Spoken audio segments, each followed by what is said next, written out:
বিদঙ্গ.com এ তোমাদের স্বাগত। আমি নীলাঞ্জন, তোমাদের ম্যাথসের টিচার। তো আজকে যে অঙ্কটা নিয়ে আমরা আলোচনা করব সেই অঙ্কটা দেখো স্ক্রিনে দেওয়া আছে। যদি এ বি সি ডি ক্রমিক সমানুপাতি হয় তাহলে দেখাও যে A square minus B square into C square minus D square equal to B square minus C square তার হোল স্কোয়ার। এটা আমাদের প্রুফ করতে হবে। তাহলে এ বি সি ডি ক্রমিক সমানুপাতি দেওয়া আছে, তাহলে এখান থেকে আমরা কি লিখতে পারি যে A by B equal to B by C equal to C by D লিখতে পারি আমরা। এটাকে আমরা ধরে নিলাম কে ধরি। কে হচ্ছে একটা কনস্ট্যান্ট বা ধ্রুবক। এবারে লেফট হ্যান্ড সাইডে কি দেওয়া আছে? লেফট হ্যান্ড সাইডে দেওয়া আছে A square minus B square into C square minus D square. তার আগে আমরা এখান থেকে কি কি লিখতে পারি সেটা একবার দেখে নেওয়া যাক। দেখো, এই A by B equal to K, তার মানে এখান থেকে আমরা লিখতে পারি A equal to B K লিখতে পারি। আবার B by C equal to K, তাহলে এখান থেকে আমরা লিখতে পারি B equal to C K. আবার C by D equal to K, তাহলে সেখান থেকে আমরা C equal to D K লিখতে পারি। এবার C equal to D K যদি বসিয়ে দিই সি এর জায়গায়, তাহলে কত হবে? ডি কে ইন্টু কে, তাহলে পড়ে থাকবে কত? ডি কে স্কোয়ার। তাহলে বি হচ্ছে D K square. A equal to B কে, বি এর জায়গায় যদি আমরা ডি কে স্কোয়ার বসিয়ে দিই, তাহলে ডি কে স্কোয়ার ইন্টু কে, তাহলে পড়ে থাকবে কত? D K cube. তাহলে এ পেলাম ডি কে কিউব, বি পেলাম ডি কে স্কোয়ার, আর সি হলো ডি কে। এইবারে দেখো কি বলেছে, A square minus B square into C square minus D square. এটা হচ্ছে আমাদের লেফট হ্যান্ড সাইড। এবার এ স্কোয়ারের জায়গায় আমি কি লিখতে পারি? ডি কে কিউব তার হোল স্কোয়ার। বি স্কোয়ারের জায়গায় আমি কি লিখতে পারি? ডি কে স্কোয়ার তার স্কোয়ার। সি এর জায়গায় আমি কি লিখতে পারি? ডি কে তার স্কোয়ার।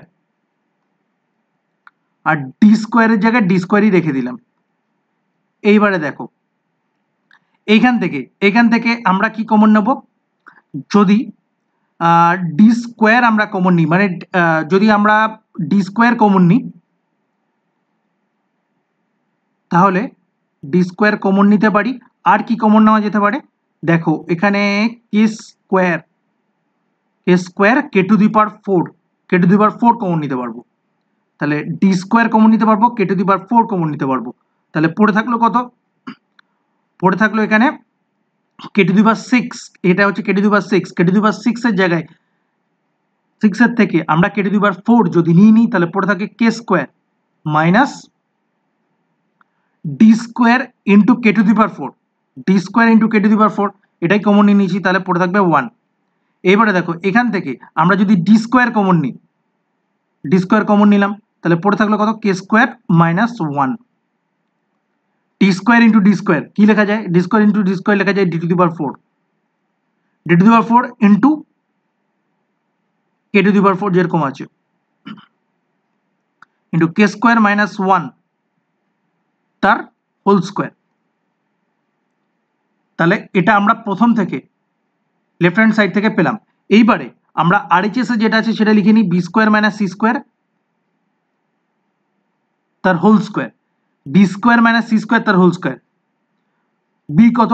বি হচ্ছে ডি কে স্কোয়ার, তাহলে ডি কে স্কোয়ার তার হোল স্কোয়ার মাইনাস সি কত দেওয়া আছে? সি দেওয়া আছে ডি কে স্কোয়ার এন্টায়ার স্কোয়ার। তাহলে এবারে কি হবে? এখান থেকে আমরা পাবো D square K to the power 4 minus D square K square তার হোল স্কোয়ার। এবারে যদি এই ব্র্যাকেটের মধ্যে আমরা শুধুমাত্র D square K square common নিই, তাহলে পড়ে থাকবে কে স্কোয়ার মাইনাস 1 পড়ে থাকবে ব্র্যাকেটের মধ্যে থেকে, এবং ব্র্যাকেটের বাইরে বেরোলে সেটা কত হবে? ডি স্কোয়ার কে স্কোয়ার কমন নিলে সেটা হয়ে যাবে D to the power 4 K to the power 4।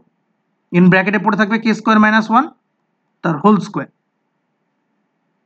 এটা ভালো করে লক্ষ্য করে দেখো, যেটা আমরা এটা আমরা কিসে পেলাম? এটা আমরা রাইট হ্যান্ড সাইডে পেলাম।